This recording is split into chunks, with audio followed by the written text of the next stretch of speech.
तो flash movie जल्दी ही आने वाली है और मैंने सोचा कि हमारे फेवरेट स्पीडस्टर की लाइव एक्शन मूवी आने से पहले हमें क्या बातें पता होनी चाहिए जिससे हमारा फ्लैश मूवी देखने का मजा और डबल हो जाए। तो सबसे पहली चीज जो मेरे दिमाग में आती है वो है कि हमें कौन कौन से कैरेक्टर्स मूवी में दिखने वाले हैं। और ये फन प्रोसेस है, ये मैंने नो वे होम के आने से भी पहले किया था और उसका मजा कई गुना बढ़ गया था। फ्लैश मूवी जो कि बेस्ड है फ्लैश की famous graphic novel the flash point पर, डीसी की मेरी फेवरेट कॉमिक बुक्स में से एक है, जहां फ्लैश टाइम में पीछे जाता है अपनी मां को बचाने, जिसके बाद दुनिया वैसी नहीं रहती जैसी थी। ये स्टोरी लाइन कॉमिक्स में द न्यू 52 यूनिवर्स की शुरुआत करती है और हमें पता है कि डीसी भी रीबूट होने वाला है, तो कहीं ना कहीं द फ्लैश मूवी कॉमिक्स को कुछ ज्यादा ही एक्यूरेटली फॉलो करते हुए दिख रही है। इन सबके ऊपर यहाँ characters literally DC extended universe के हर कोने से आ रहे हैं, जिनके साथ साथ माइकल कीटन के बैटमैन भी सामने आएंगे। तो आइए इन सबके बारे में डिटेल में बात करते हैं। तो दोस्तों मैं हूं अमन सिन्हा और आज हम बात करने वाले हैं द फ्लैश मूवी में दिखने वाले सारे कैरेक्टर्स के बारे में, जहां मैं बात करूंगा कि लास्ट टाइम हमें कैरेक्टर्स कहां दिखे थे, वो क्या करने वाले थे और इनका इस मूवी में क्या रोल होने वाला है। तो बिना स्पॉयलर्स की चिंता करें, चलिए शुरू करते हैं। सबसे पहले बात करते हैं मूवी के टाइटल कैरेक्टर के बारे में, यानी कि फ्लैश। तो आप बोलोगे कि ये तो सिंपल है, फ्लैश लास्ट टाइम हमें जस्टिस लीग मूवी में दिखा था, पर मैं कहूंगा कि थोड़ा और ध्यान से सोचो। फ्लैश लाइव एक्शन हमें लास्ट टाइम देखा पीस मेकर के लास्ट एपिसोड में, जहां अमेंडा वॉलर लीग को भेजती है पीस मेकर की टीम की हेल्प करने के लिए। इन सब के ऊपर टेक्निकली फ्लैश इसके बाद क्या कर रहा है ये भी हमें पता है। द फ्लैश की टाइम कॉमिक में जहां फ्लैश बैटमैन के साथ मिलकर नया सूट बनाता है और नई पावर्स डिस्कवर करता है और अपने नई ऑफिस लाइफ में थोड़ा बिजी रहता है। हमें ट्रेलर में फ्लैश अपने नए सूट में भी दिख रहा है, तो आपको यहां से तो पता चल गया कि ये सूट उसके पास कहां से आया। अब बात करते हैं बेन एफ्लेक के बैटमैन की। हमें ट्रेलर में बेन एफ्लेक का बैटमैन बैरी से बात करता हुआ भी दिखा और एक्शन में भी। लास्ट टाइम बैटमैन हमें दिखा था मार्शियन मैनहंटर से बात करते हुए, जिसके बाद अगर द फ्लैश की टाइम कॉमिक की बात करें तो बैटमैन फ्लैश को ट्रेन कर रहा है ताकि वो ज्यादा एफिशिएंटली लोगों को बचा सके, जहां ब्रूस बैरी को फाइटिंग सिखाता है और जीसीपीडी में फ्लैश के साथ मिलकर गिल्डर को रोकता है। ब्रूस और बैरी कहीं ना कहीं बहुत सिमिलर हैं, जहां इन दोनों सुपर हीरोज ने बचपन में अपने माता पिता खोए थे, तो इसका बहुत सेंस बनता है कि बैटमैन फ्लैश को ट्रेनिंग दे रहा है। ट्रेनिंग से याद आया कि अगर आप भी आजकल इतनी गर्मी में अपने अंदर के मेटा ह्यूमन को एक्टिवेट करने के लिए या फिर सिर्फ अपनी बीच बॉडी के लिए ट्रेन कर रहे हो, तो आपको भी चाहिए एक ऐसा साथी जो आपकी स्किन को क्लिंस करके एक्नी से बचा सकता है, और वो साथी है मामाअर्थ चारकोल फेस वॉश। इसमें है एक्टिवेटेड चारकोल, कॉफी, क्ले और टी ट्री ऑयल, जो कि आपकी स्किन को डिटॉक्सिफाई करके सूद करता है और आपके पोर्स को डीपली क्लिंस करके एक्सेस ऑयल और डर्ट डिपॉजिट्स को दूर रखता है। सन के हार्मफुल इफेक्ट्स को रिवर्स करने के लिए आपको स्पीड फोर्स में एंटर करने की जरूरत नहीं है, बस डेली यूज कीजिए मामाअर्थ चारकोल फेस वॉश। जब भी आप मामाअर्थ से कुछ भी परचेज करते हो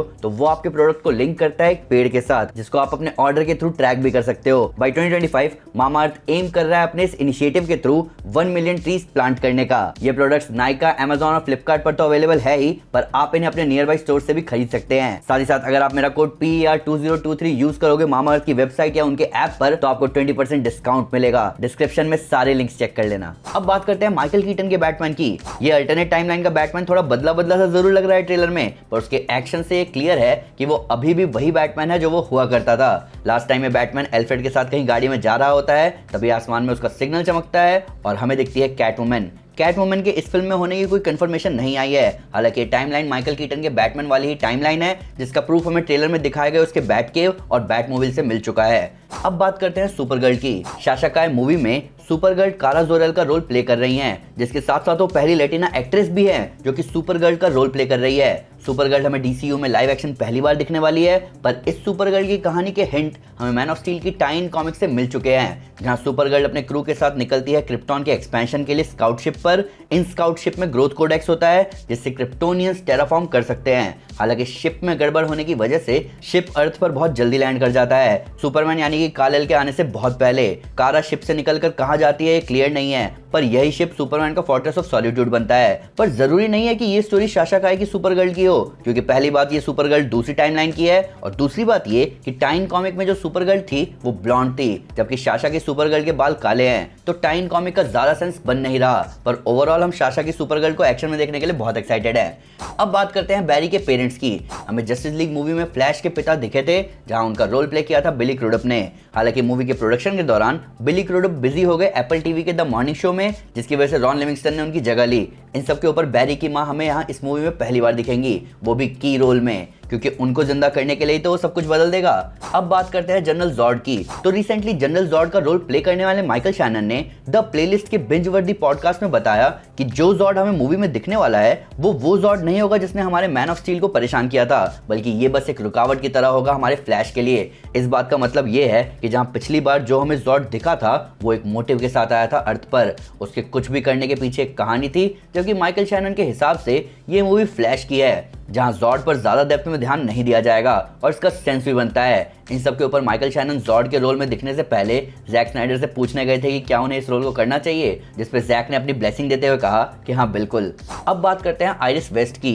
कियर्सी क्लेमेंस प्ले कर रही हैं आइरिस वेस्ट का रोल इस मूवी में और मैं हैरान हूं उन्हें ट्रेलर में देखकर, क्योंकि अगर आपको याद हो तो कियर्सी क्लेमेंस की आइरिस वेस्ट हमें सिर्फ और सिर्फ जस्टिस लीग के स्नाइडर कट में देखी थी। उनके सीन जस्टिस लीग के थिएट्रिकल कट में से निकाल दिए गए थे, पर स्नाइडर कट के प्रीमियर से 7 दिन पहले कियर्सी को वापस बुला लिया गया अपने आइरिस वेस्ट के रोल को रिप्राइज करने।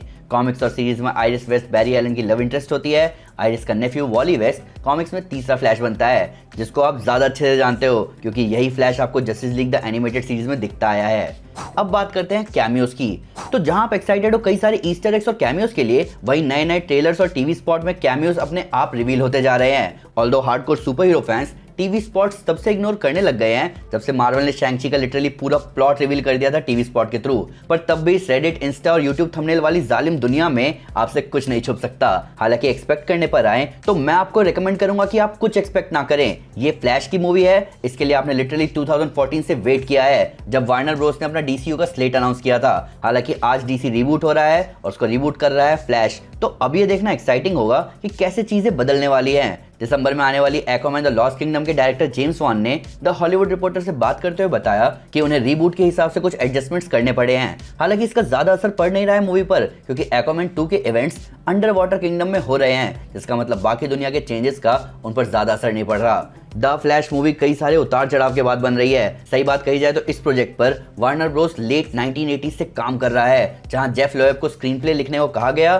फिर डेविड एस गॉयर को 2004 के अंत में मूवी को लिखने, डायरेक्ट करने और प्रोड्यूस करने को कहा गया, जहां डेविड रायन रेनल्ड्स को इस रोल में कास्ट करना चाहते थे। उनके ब्लेड ट्रिनिटी के परफॉर्मेंस को देखकर 2007 में डेविड ने प्रोजेक्ट छोड़ दिया क्रिएटिव डिफरेंस की वजह से। फिर शॉन लीवाई सामने आए डायरेक्ट करने के लिए। उसी टाइम जस्टिस लीग मॉर्टल पर भी काम शुरू हो गया, जहां हाल फिलहाल शज़ाम मूवी में दिखने वाले एडम ब्रोडी फ्लैश के रोल के लिए चुने गए, पर 2007 में शॉन लीवाई प्रोजेक्ट छोड़कर चले गए शेड्यूलिंग कन्फ्लिक्ट की वजह से।